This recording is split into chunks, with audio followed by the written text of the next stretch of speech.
ఇవాళ ఒక ఊసరవెల్లి కోసం ప్రెస్ మీట్ పెట్టడం జరిగింది. ఈ ఊసరవెల్లి ఎట్లాంటి వాడంటే ఇతను కోవర్ట్ ఆపరేషన్ చేస్తున్నారని మా తెలుగుదేశం పార్టీ నాయకులందరికీ తెలుసు.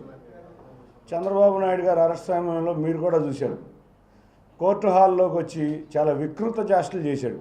అంతేకాకుండా నేను చంద్రబాబు నాయుడు గారి మనిషిని, నేను ఎన్నో పూజలు చేశాను వారి కోసం అని చెప్పి లోకేష్ గారికి ఇంటికి తీసుకెళ్ళి మరి కుటుంబ సభ్యులందరూ కలిసి వారికి ఒక రక్షణ బంధం కట్టి ఇటువంటి గొప్ప నాయకుడు జైల్లో ఉన్నారని అందరూ కన్నీళ్ళు పెట్టుకుని ఇవాళ వచ్చి ఏమో మాట్లాడతాడండి.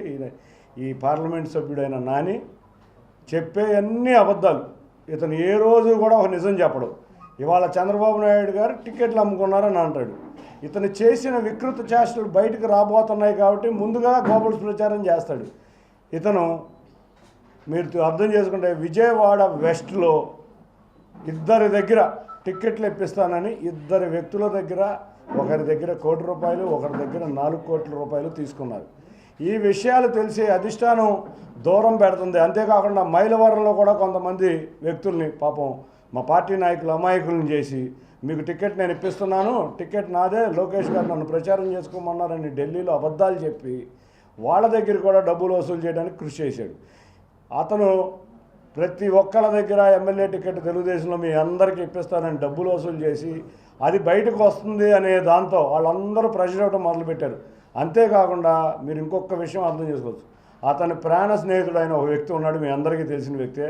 అతన్ని కూడా గత 15 సంవత్సరాల నుంచి నమ్మించి మోసం చేసి రోడ్డు మీద పడేసిన వ్యక్తి.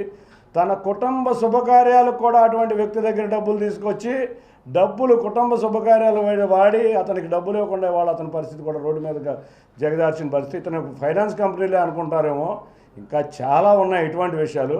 రేపు అవి కూడా రాబోతున్నాయి. ఆ ఇద్దరు వ్యక్తుల దగ్గర డబ్బులు రాబోతున్నాయి, అడుగుతున్నారు, ప్రెషర్ పెరిగిపోతుందనే విషయంతో నన్ను గంటవేయబడ్డాను కాబట్టి నేనేం చేయలేకపోతున్నాను ఆ వ్యక్తులకు సమాధానం చెప్తున్నాడు. ఇవన్నీ కాల్ రికార్డ్స్ ఉన్నాయి, నువ్వు గుర్తుంచుకో. సరే పెట్టెల ద్వారా అన్నావు నన్ను, మంచిదే. మా ఇన్ఛార్జిని కూడా పెట్టెల ద్వారా ప్రజలు నిర్ణయిస్తారు. వాళ్ళు ఎవరో పెట్టెల ద్వారా ఎవరో. పోనీ నువ్వేదో పెద్ద హృతిక్ రోషన్ లాగా అనుకుంటున్నావేమో. నీ ఆకారం చూస్తే నీకు అర్థమవుతుంది నీ పరిస్థితి ఏంటో. నీ మానసిక పరిస్థితి బాగలేదు. ఇంకొక విషయం చెబుతున్నా, నువ్వు ఎంతో నటించావు. ఇవాళ మా నాయకుల దగ్గర ఎంతో నటించావు. చంద్రబాబు నాయుడు గారు జైలుకి వెళ్ళిన సమయంలో అసలు ఏదో అయిపోయినట్టు కన్నీళ్లు పెట్టుకున్నట్టు చేసావు. ఇవాళ జగన్ దగ్గరికి వెళ్ళి పాలేరు పని చేస్తున్నావు. పాలేరు పని జగన్ దగ్గర చేయట్లా, నువ్వు ఇన్ఛార్జీలకి అసిస్టెంట్గా చేస్తున్నావు. నువ్వు రోజు నీకు తెలిసింది ఒకటే మాట, ఒక గ్లోబల్స్ ప్రచారం, పెట్టెల ద్వారా లేకపోతే డబ్బులు తీసుకున్నారు, భిషానం ఎత్తైపోతున్నారని. అరే సారీ, నీకు చెబుతున్నా, నీవు కాదు కదా ఎవడొచ్చినా నీ నాయకుడు తండ్రి గారే మా పార్టీని ఏమీ చేయలేకపోయారు. ఇవాళ మీ పార్టీ మొత్తం ఖాళీ అవుతుంటే నీకు అర్థం కావట్లేదు. నువ్వు గోల్ పాడుకుంటావు, ఏసీ రూముల్లో వస్తావు.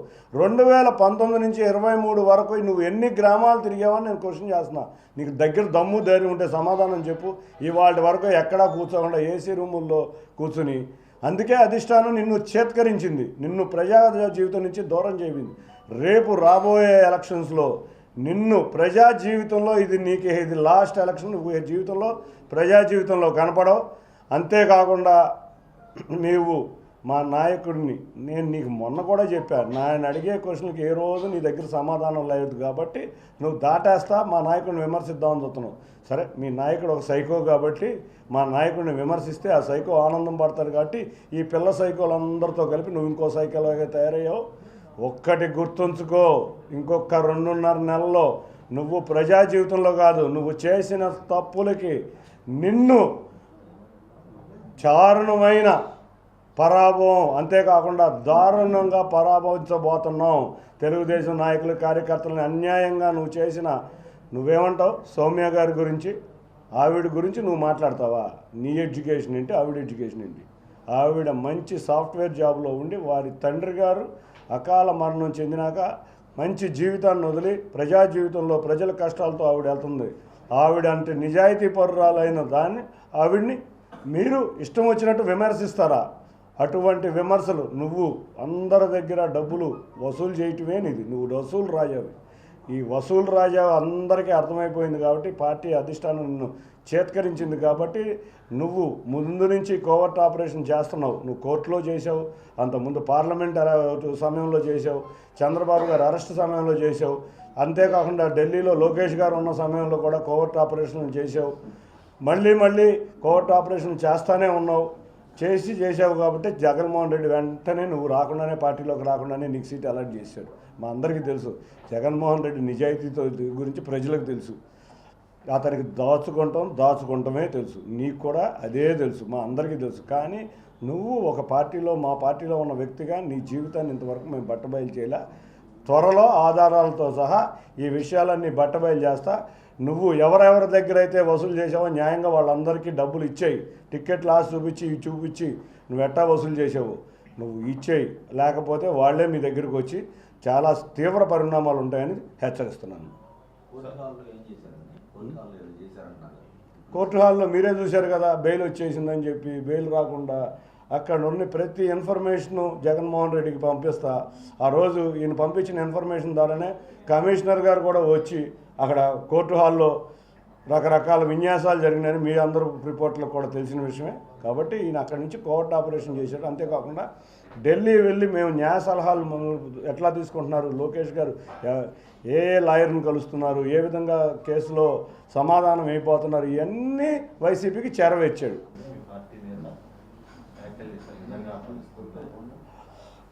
ఆ విషయం నాకు అంత తెలియదు, కానీ మరి దాన్ని విచారణ చేపిస్తే బాగుంటుందని అనుకుంటున్నాను. ఎన్నికల తర్వాత అన్ని మాట పెట్టుకుని చంద్రబాబు లోకేష్ హైదరాబాద్ వెళ్ళిపోతారని చెప్పేసి కేసీఆర్ నాని పదే వ్యాఖ్యలు చేస్తున్నారు. ఆయనకి తెలిసిన రాజకీయం అదే కదా, ఆ రెండు వ్యాఖ్యలు, ఒకటి పెట్టల ద్వారా, రెండోది వెళ్ళిపోతారని. ఇప్పుడు సిద్ధం పోస్టర్లు రెడీ అయినాయి. ఆ సిద్ధం పోస్టర్లకి మేము ఏమంటున్నారంటే మేము పారిపోవడానికి సిద్ధంగా ఉన్నామని వాళ్ళ నాయకులు అందరూ చెబుతున్నారు. అసలు మీరు చూస్తే చంద్రబాబు నాయుడు గారిని కలవాలని వైసీపీ నాయకులు తహతహలాడుతున్నారు. వాళ్ళందరూ పారిపోవడానికి రెడీగా ఉండి తెలుగుదేశం గేట్లు ఓపెన్ చేస్తే వచ్చేయడానికి రెడీగా ఉన్నారు. కాబట్టి ఎవరు పారిపోతారో చూద్దాం. తాడేపల్లి ప్యాలెస్ను వదిలి ఈయన విజయవాడను కేసినేని భవన్ను వదిలి పారిపోతారు. ఏ రోజు ఈయన ప్రజల్లో కనపడిన వ్యక్తి మీరే చూశారు. 2019 నుంచి 23 వరకు ప్రజా జీవితంలో ఎక్కడా కనపడిన వ్యక్తి. ఆఫీసు గేటు కూడా బయటకు దాటి వెళ్ళిన వ్యక్తి కాదు. ఎవరిని గౌరవించుకోని వ్యక్తి. ఈవెన్ మీలాంటి జర్నలిస్టులు కూడా ఏ రోజు గౌరవించిన వ్యక్తి. అహంకారంతో మాట్లాడే వ్యక్తి. అహంకారం కూడా కాదు, పచ్చగా ఉన్న చెట్టును కూడా భరించలేని విపరీతమైన మనస్తత్వం, దాని సైకో మించిన మనస్తత్వం. జగన్మోహన్ రెడ్డిది సైకో మనస్తత్వం అయితే ఇంకా అంత మించిన మనస్తత్వం అయితే ఉందంటే అది ఈ వ్యక్తిదే అని నేను ఘంటాపదంగా చెప్తున్నాను.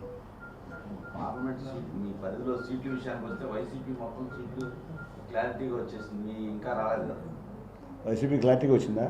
విజయవాడ ఎంపీ సీటే మారుతారని అందరూ చెప్పుకుంటుంటే వైసీపీ క్లారిటీ ఇంకా రాలేదు. విజయవాడ ఈయనకి ఇవ్వడానికి ఆ జగన్కే ఇష్టం లేదు. ఏదో ఎవరైతే విమర్శిస్తారో వాళ్ళని ముందు నుంచోబెట్టి తిట్టించి వేరే వ్యక్తి, ఆయనకు కూడా తెలుసు ఇతని దగ్గర జనం లేరు, ఇతను ఏ రోజు ప్రజా జీవితంలో లేడు, ఇతను పట్టుమని ముగ్గురిని కూడా తీసుకురాలేకపోయాడు. కాబట్టి ఏదో తెలుగుదేశం నుంచి 60% తీసుకొస్తానని డబ్బాలు కొట్టుకుని వెళ్ళాడు అక్కడికి. అన్నీ డబ్బాగా ఊర్లని చెప్పి వాళ్ళకు కూడా అర్థమైంది. కాబట్టి ఈయనకి సీట్ లేదని మేమందరం అనుకున్నాం. ఈయన ఎప్పటికైనా అవినాష్కో లేకపోతే వెల్లంపల్లి సీనుకో లేకపోతే ఇంకెవరైనా వ్యక్తికో ఇతను అసిస్టెంట్ కింద పనిచేయాల్సిన వ్యక్తే. ఇతనేమి ప్రజాబలం లేని వ్యక్తి అని వాళ్ళకి కూడా అర్థమైంది. చూస్తే కేసినేని భవన్లో ఒక్క మనిషి కూడా కనపడే పరిస్థితి లేదు. మీరే చూస్తున్నారు రోజు అటు ఇటు వెళ్తుంటే. అది అతని పరిస్థితి. అంత ఎంపీ కింద 10 సంవత్సరాలు చేసిన వ్యక్తికి అంత దయనీయంగా ఉన్న వ్యక్తి నేను ఎక్కడా చూడలే. ఈవెన్ మల్లాది విష్ణు గారు కూడా బయటికి వెళ్ళినప్పుడు అట్లీస్ట్ కొంతమంది కార్పొరేటర్లు అన్న నిరసన కార్యక్రమాలు చేశారు. ఈయన ఎవరో ఆహ్వానించట్లేదు, ఈయన ఎవరో ఉండమని కూడా అడగట్లేదు. కాబట్టి ఇటువంటి ప్రెస్ ముందుకు వచ్చి విపరీతమైన వ్యాఖ్యలు చేస్తే నేను ప్రెస్లో ఉంటాను అని అనుకుంటున్నాడు. కాబట్టి ఇటువంటి విపరీతమైన వ్యాఖ్యలు ఈయన నాయకులకి ఇక్కడ ఇవాళ ఉన్న అందరూ సైకోలు ఒక పార్టీ చెంతం చేరారు. ఈ సైకోలు అందరూ కూడా ఒకే మనస్తత్వం కలిగారు కాబట్టి ఒకే చోట చేరారు. వీళ్ళందరూ త్వరలో ఇంకొక 2.5 నెలల్లో వీళ్ళకి తగిన బుద్ధి చెప్పబోతున్నారు.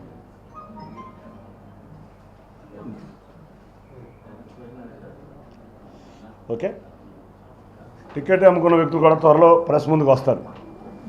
ఈయన ఎవరికైతే టికెట్లు అమ్మి డబ్బులు తీసుకున్నాడో వారు కూడా త్వరలో ప్రెస్ ముందుకు వస్తారు. Thank you.